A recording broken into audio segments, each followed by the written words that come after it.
네, 시청자분들 반갑습니다. 오늘도 수익률 극대보는 시간, 공략주 시간 시작해 보도록 하겠습니다. 자, 전일 핫하게 움직였던 종목 네 가지가 있는데요. 첫 번째 종목 보시겠습니다. 대부 시스터즈를 좀 말씀드려야 될 것 같은데 신작에 대한 어떤 출시 기대감이 좀 있는 것 같습니다. 지금 보시면 쿠키런 모어메탑이라고 해가지고요. 신작이 있는데 6월 26일 날 이제 곧 또 출시가 됩니다. 그다음에 지금 1분기는 2년 동안 그동안에 이제 적자에서 흑자 전환으로 좀 진행이 됐어요. 근데 이제 올해 예상 영업이익이 대략 500억까지도 좀 전망이 좀 나온 것 같습니다. 그러니까 이 부분에 대한 어떤 기대치 상당히 좀 크다라고 좀 보시면 될 것 같은데 게임 업종이 최근에 좀 어려운데 뭐 데브시스터즈라든지 아니면 크래프톤, 그다음에 펄어비스 이런 종목들이 최근에는 조금씩 어떤 기대감이 좀 상승하는 이제 그런 어떤 흐름들이 나타나고 있기 때문에 여전히 좀 주목하셔야 될 종목이 아닌가 이렇게 좀 말씀드릴 수 있을 것 같습니다. 자, 두 번째 종목입니다. 현대로템인데요. 일단 현대로템 같은 경우는 우리나라 처음으로 이제 고속철로 수출했다라는 어떤 긍정적인 뉴스, 그다음에 이제 방산 수출에 대한 어떤 기대감이 좀 작용을 했습니다. 그래서 어제 외국인 기관들이 상당히 조금 매수가 강했는데 전고점 돌파가 아직 안 됐습니다. 박스권이기 때문에 돌파 가능성도 있는 시점에서 여전히 좀 관심이 좀 필요해 보입니다. 그래서 현재로서는 박스권 하단 자리가 좀 중요해 보이고요. 일단은 신고가까지도 가능성이 높은 만큼 오늘 어떤 모습을 보일지는 추가적으로 좀 체크를 해보셔야 될 것 같습니다. 자, 세 번째 종목입니다. 동부하이텍, DB하이텍이죠. 기업 가치 제고 계획 발표가 지금 있을 예정인데 3분기 중으로 그러니까 밸류업에 대한 어떤 부분들을 공시하겠다라고 지금 회사 측에서 좀 발표를 했습니다. 그래서 일단은 동부하이텍 같은 경우에는 파운드리죠. 근데 파운드리인데 우리가 이제 소위 얘기해서 레거시 공정, 그러니까 오토모티브라든지 그러니까 자동차 사업이라든지 모바일 쪽이 좀 특화되어 있는 그런 기업인데 아무래도 이제 경기에 대한 경기에 대한 영향을 좀 많이 받는 사업이기 때문에 현재로서는 경기가 그렇게 좋지 않은 상태에서 AI나 이런 쪽에 대한 어떤 수혜를 좀 받고 있지는 못하다라고 좀 보시면 될 것 같습니다. 다만 이제 밸류업에 대한 기대감이 바닥권에서 좀 있을 예정이고, 다만 이제 업황이 개선되면서 지금 주가가 올라가는 흐름이냐 그렇지 않느냐, 이제 지금 현재로서는 업황이 엄청나게 좀 개선이 되는 그런 모습은 아니기 때문에 매물 부담은 상당히 좀 심할 것 같아요. 그래서 48,000원에 대한 어떤 저항이 상당히 좀 중요하고요. 현재 지지 라인은 39,000원 라인을 좀 보시는 게 맞지 않나 이렇게 좀 말씀드릴 수 있을 것 같습니다. 자, 네 번째 종목입니다. SL인데 지금 어제 자동차 관련주가 상당히 조금 큰 폭으로 좀 상승을 했습니다. SL 같은 경우는 헤드램프 관련주인데요.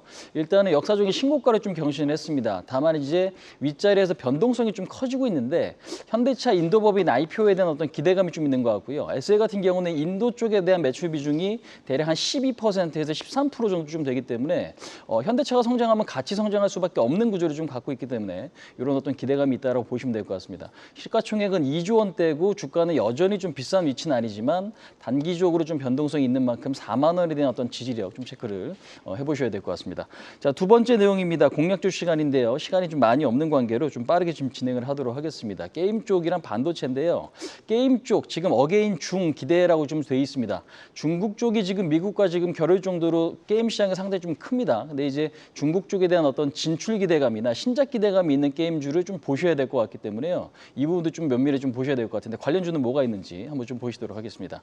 자, 지금 보시면은 뭐 펄어비스를 비롯해서 대성창투까지 좀 작은 종목까지 보시면 될 것 같고, 반도체인데 반도체는 뉴스 좀 많이 보셨을 것 같아요. 이번에 5월달 수출이 좀 상당히 좀 잘 됐다라는 거고 작년보다 52% 반도체 수출이 증가됐다. 관련주들은 뭐가 있는지 한번 좀 보시도록 하겠습니다.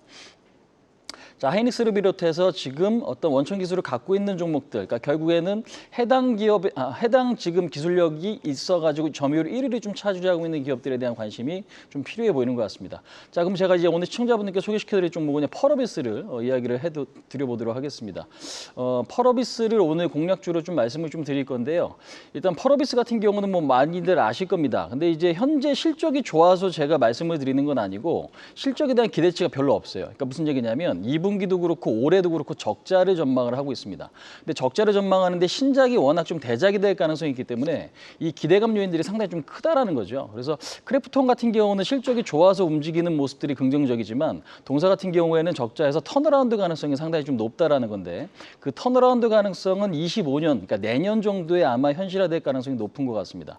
다만 지금 검은 사막 같은 경우에는 중국의 판호를 획득했고요. 그다음에 이번에 공개된 신작 붉은 사막인데 붉은 붉은 사막 같은 경우는 언제 정확하게 출시가 될지 아직은 미정입니다. 근데 이제 이번에 게임스컴이라고 하는 지금 게임 전시회가 있어요. 독일에서 좀 진행이 될 텐데 유럽에서 가장 크죠. 그러니까 세계 3대 게임 전시회라고 하는 게 북미 쪽 E3와 그다음에 지금 도쿄 게임 전시회인데 중요한 거 여기에 맞춰서 일단은 기대감 요인이 좀 있는 것 같습니다. 근데 날짜를 보면 8월 21일부터 5일간 좀 진행이 되는 만큼 아직 좀 날짜는 있단 말이에요. 그래서 신작에 대한 어떤 공개 기대감이 있는 상태에서는 주가는 오히려 지금 조금 더 기대감이 있을 것 같습니다. 그래서 목표치는 49,000원, 손절 라인은 38,000원 이렇게 좀 잡고 대응을 하신다면 현재 기대감 요인이 좀 더 큰 위치에 있는 게임주가 펄어비스가 아닌가 이렇게 좀 말씀드릴 수 있을 것 같습니다. 자, 설명 이 정도까지 좀 마치도록 하겠습니다. 시청자분들 오늘 성투하시기 바라겠습니다. 지금까지 홍의진이었습니다. 계속해서 다양한 경제 이슈를 알고 싶다면 구독과 좋아요, 알림 설정 부탁드립니다. AI 캐스터 권미정이었습니다.